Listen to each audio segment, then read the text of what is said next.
They got to be like, nah, you go. I'll see. I know, I was like, okay, I'll wait one day. There's some weird stuff out there. Yeah, but no, you can totally limit people however you want. Because again, you're the patient's advocate. Okay. So again, we talked about age already. You also see where your decisions on how to be the patient's advocate will vary depending on the patient and how familiar they are with the whole hospital. You're gonna have some patients that are really good. They've been there several times and they're fine with it. They got a good routine going. You'll find some that are horrible. That being patients, right? Like we already said, family relationships. You'll find all kinds, every kind of family relationship you can imagine is going to show up. Same with coping mechanisms.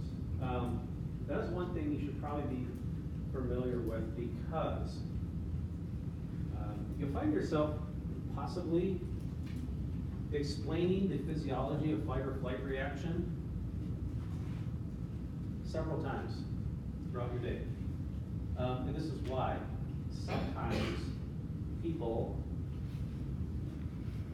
are mean with patients, I mean, they're just flat out mean, nasty, yelling at you all the time, throwing things, trying to rip their IVs out, all sorts of stuff, right?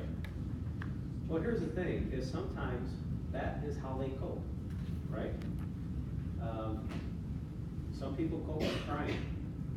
Some people cope by just being flat out angry, right? Some people cope by yelling and screaming at people and trying to find blame everywhere. They are different. The reason I brought the fight or flight thing is because, again, if somebody is really, really scared, okay, which a lot of times they are, they can go into fight or flight, okay? What happens when you go into fight or flight? What happens to your body? How does it respond? Everything speeds up. Okay, everything speeds up. Huh? You don't really have a choice. Okay, they have less choice in how they act because that fight or flight, you can run or you can fight, which means all your blood is in your limbs, right? Obviously in your heart too, but it's drained from that prefrontal cortex of your brain, which is where your judgment, where your social norms are at, right? How you treat people, that's where that's at, right? You don't need that when you are running or fighting. You need to run or fight, and that's pretty much instinct. So people will absolutely be somebody that they normally are not. And you just have to realize that, because when you got somebody sitting there and they're just a nasty, horrible, mean patient, realize there is a possibility that that's a very, very scared person, right? And what they really need is comfort, not just, you know what, if you're gonna be like that, fine. I'm gonna turn my buzzer off. You can ring that little bell 100 times. I'm not gonna answer. I'm gonna be sitting out here reading a magazine, right? Just have to be careful with that, okay? Because they may just be very, very scared, and that's how they act when they're like that. Make sense? All right.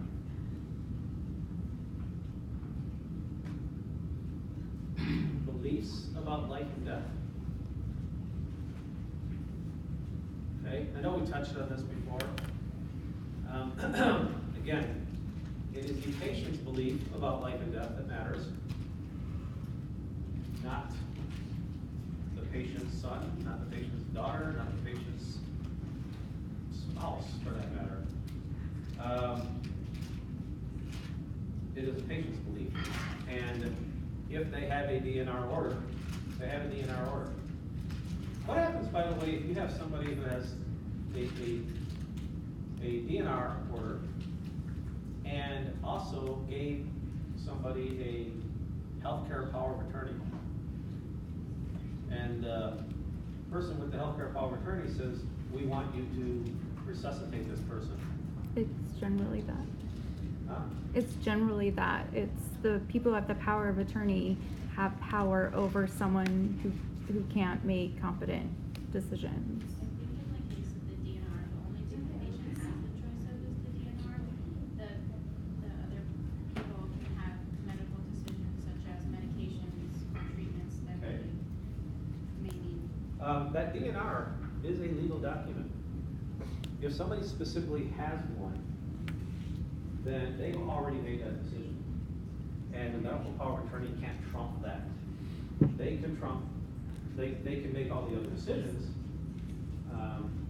but they can't trump the actual DNR if somebody has it. Yeah, when they were of sound mind, they made the DNR, and they've already made that decision. So that's one of those things where you do run into it. You will run into somebody who has a medical power of attorney that disagrees with the DNR's document, but if that DNR document is real, and was made when that person was of sound mind, then it is what it is. And you run into some issues there, okay? Because they will fight you. They will plan on suing you, and they'll do everything that they possibly can to get you to change your mind sometimes.